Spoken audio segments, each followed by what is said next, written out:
una sa lahat. The President now faces a profound crisis of confidence, especially in the way these corruption investigations are being handled, which appear to lack both direction and resolve. Kaisa ako ng milyong-milyong Pilipino na dismaya at nandidiri sa pamahalaang lulong sa insekuridad at walang kabusugang kasakiman. We Filipinos deserve better. Mga kapatid, alas 5:30 na. Ito na mga bumabanderang balita. Balasano naman, Bersamin pinalitan ni Recto bilang Executive Secretary, pati si Budget Secretary Pangandama nag-resign. Aresto bago magpasko, arrest warrant laban kina Estrada, Villanueva, Escudero at iba pa senador, posibleng ilabas sa 15 ng Disyembre ayon kay Ombudsman Remulla. Ayaw sa hunta, paglilinaw ng Iglesia ni Cristo, hindi nila gusto magkaroon ng revolutionary government o snap elections.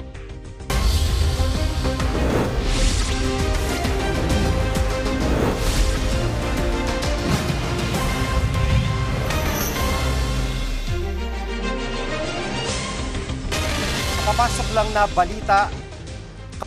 na balita, nagbitiw sa pwesto sina Executive Secretary Lucas Bersamin at DBM Secretary Amina Pangandaman. Ayon sa Malacanang, tinanggap ng Pangulo resignation ng dalawang opisyal. Live mula sa Malacanang, nangunguna sa balita si News 5 Palace Correspondent Marcel Alili. Marcel, bakit nagbitiw ang dalawang opisyal? Jiggy, ang paliwanag ni Palace Press Officer Undersecretary Claire Castro, voluntaryo na nag-resign bilang Executive Secretary si Lucas Bersamin at Budget Secretary si Amina Pangandaman out of delikadesa. Matatandaan kasi natin, Jiggy, na nabanggit yung pangalan nitong dalawang kalihim na ito doon sa anomalya o sinasabing anomalya sa flood control project. Sa pagdinig, nabanggit ang pangalan ni E.S. Bersamin na umano yung kanya tanggapan ay nakatanggap ng kickback, habang ito naman kay Budget Secretary Amina Pangandaman, nadawit pa yung kanyang pangalan o yung kanyang tanggapan nung maglabas ng video message itong si dating Congressman Zaldico na sinasabing kasabwat daw sila doon sa insertion. So ang paliwanag ni Jose Castro, hindi sila pinagbitiw ni Pangulong Bongbong Marcos. Ito daw ay voluntaryong ginawa ng dalawang kalihim out of delikadesa. Pero kanina rin lang, kinumpirma ni Jose Castro na maging si Undersecretary Adrian Bersamin ng PLLO nagbitaw na rin daw o bumitiw na rin sa kanyang tungkulin out of delikadesa. Jiggy. At Maricel, sino ang papalit sa kanila? Jiggy, ang papalit bilang Executive Secretary ay si Finance Secretary Ralph Recto. Ang paliwanag ng Malacanang, nakita kasi ng Pangulo yung kanyang record bilang public servant. So naniniwala siya na maisasaayos o magagampanan ni Secretary Recto yung tungkulin bilang Executive Secretary. Actually, kanina nakausap din siya doon sa Senate. Itinanggi niya pa nga na siya yung ia-appoint. Pero ngayon, kinumpirma na ng Malacanang na si Secretary Recto nga yung papalit kay Lucas Bersamin bilang Executive Secretary. Pagdating sa Budget Department, ang tatayong OIC ay si Budget Undersecretary Rolando Toledo. Habang ang papalit naman kay Secretary Recto sa Department of Finance ay si Special Assistant to the President for Investment and Economic Affairs, Frederick Go. Sa ngayon, walang papalit kay Secretary Go bilang SAP, pero naniniwala naman ng Malacanang na hindi ito magkakaroon ng problema dahil si Secretary Go pa rin naman ang hahawak ng Department of Finance. Wala rin binigay na impormasyon itong si Jose Castro kung sino ang papalit sa posisyon ni Yusek Adrian Bersamin sa PLLO. So, aantabayanan pa natin yung mga karagdagang detalye. Sinamantala na rin natin yung pagkakataon, Jiggy, para tanungin dahil nandito na tayo sa usapin ng Cabinet Secretaries kung sino yung papalit kay dating Secretary Juan Ponce Enrile bilang Presidential Legal Counsel, pero sa ngayon, wala pa raw binibigay na pangalan ng Pangulo. Jiggy? Yan pong ulat ni Maricel Alili live mula sa Malacanang. Ikalawang araw na ng protesta kontra korupsyon ng Iglesia ni Cristo sa Quirino Grandstand. Paglilinaw ng religious group, tutol sila sa kudeta o snap elections. Live mula sa Maynila, nangunguna sa frontline ng balitang yan, si Mon Gualvez. Mon, ano ang gustong kahinatnan ng INC sa kanilang 3 araw na protesta?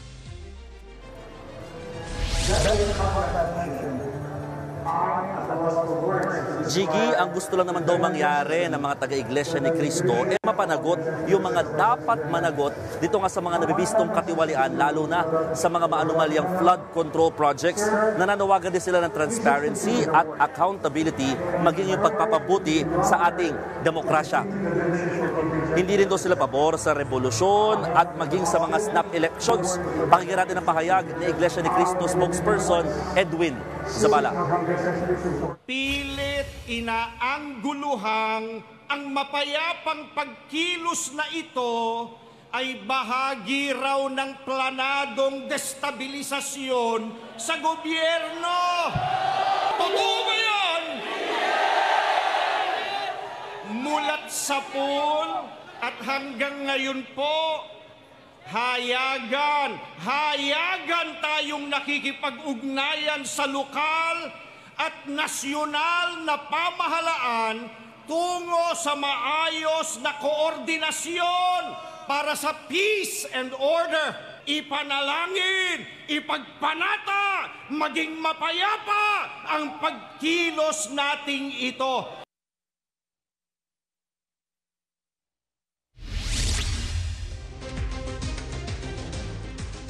Mga dumalo dito sa naturang peace rally.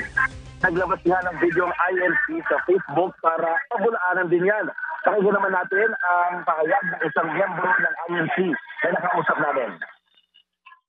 Hindi po kami pinilit kasi para saan? Wala namang kaming mapapala kung tutusin kung magpapilit. Pero dahil sa atas ng pananampalataya, sumusunod kami.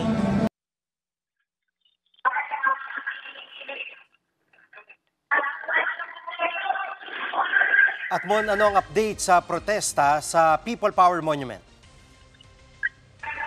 Jiggy, tuloy pa rin naman ang protesta roon sa People Power Monument ng mga Duterte Group at saka at ng United People's Initiative o yung samahan ng mga retiradong general.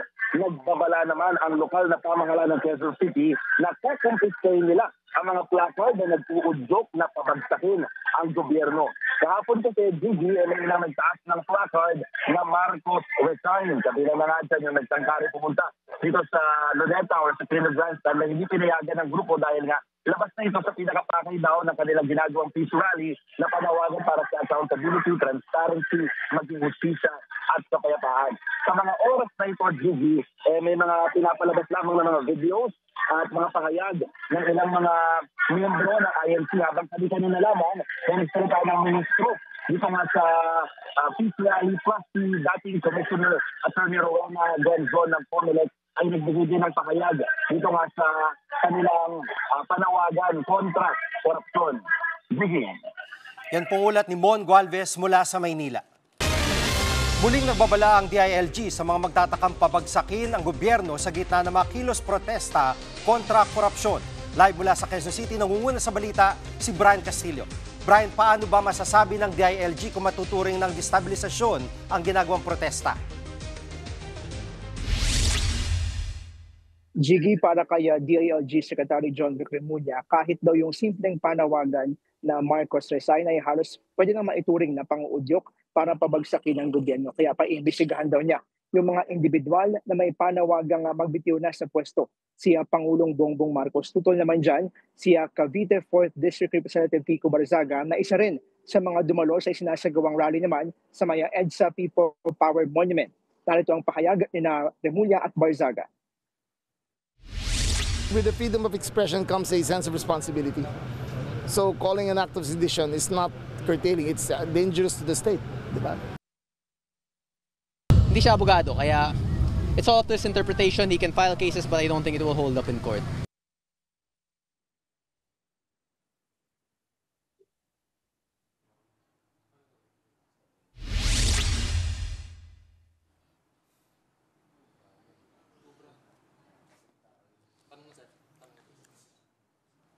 Yan pong ulat ni Brian Castillo live mula sa Quezon City.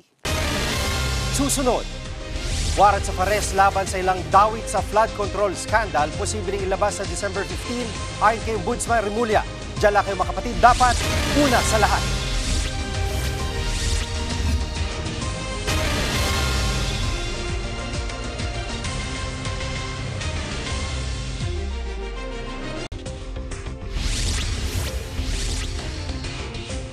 Posibleng maglabas na ng warrants of arrest laban sa ilang dawit sa flood control scandal sa December 15.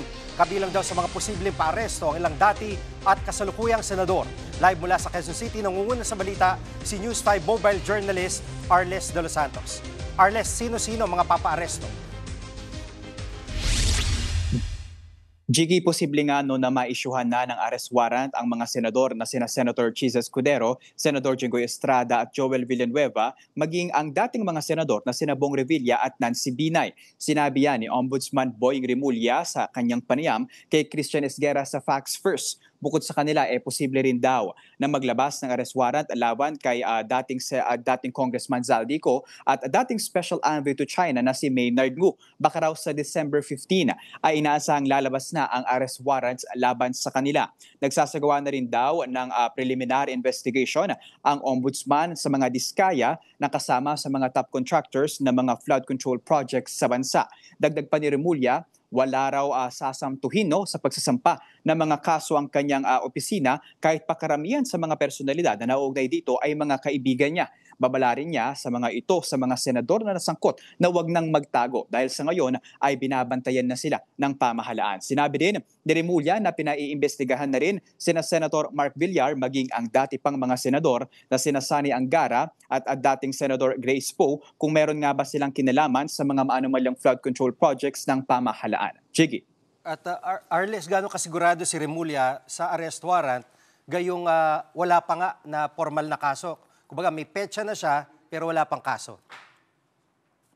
Jiggy, alam mo, iyan yung dapat na itatanong natin kay Ombudsman Boying Rimulya ngayong hapon. Inaasahan kasi natin na magkakaroon siya ng press conference pero natanggap natin ang balita na hindi na matutuloy ito. Pero nauna nang sinabi ni Rimulya na ang unang batch ng mga kaso ay isasampa nila sa November 25. Sa Sandigan Bayan yan, dahil doon isinasampa yung mga kaso laban sa mga opisyal na may salary grade 27 pataas. Kasama dyan ang mga senador at mga congressman. Jiggy. At yung mga papaaresto, anong involvement nila, kinalaman nila dito sa flood control projects?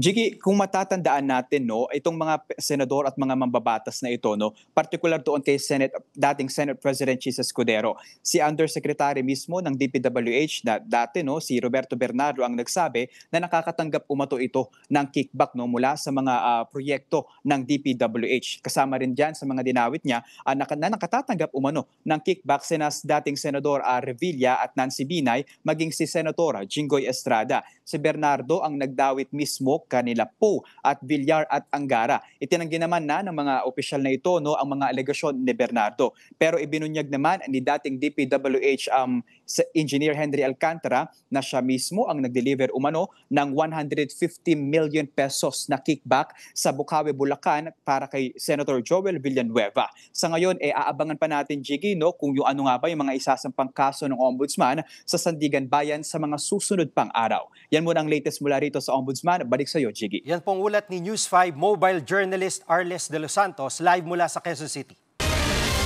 Muling binatiko si Vice President Sara Duterte ang ginagawang imbestigasyon ng Administrasyong Marcos kontra katiwalian. Sa isang video message, sinabi ni VP Sara na nauunawaan niya kung saan nanggagaling ang nararamdaman ng taong bayan. Dagdag pa niya, walang malinaw na direksyon ng mga imbestigasyon ng gobyerno kaugnay sa korupsyon. Ayon pa kay VP Sara, siya raw mismo ay nakaranas ng pangurakot umano ng mga kongresista. Alam daw niya kung paano pinaghahati-hatian ng mga ito ang budget na para sana sa DepEd. The President now faces a profound crisis of confidence, especially in the way these corruption investigations are being handled, which appear to lack both direction and resolve. We also seek clear answers on how a budget that deprived Filipinos of billions and billions of pesos was approved under his watch. We Filipinos deserve better. Susunod, Palace Press Officer Claire Castro at political strategist Malu Tiquia nagsagutan kaugnay sa flood control witness na si Orly Guteza. Huwag kayong bibitiw, dapat una sa lahat.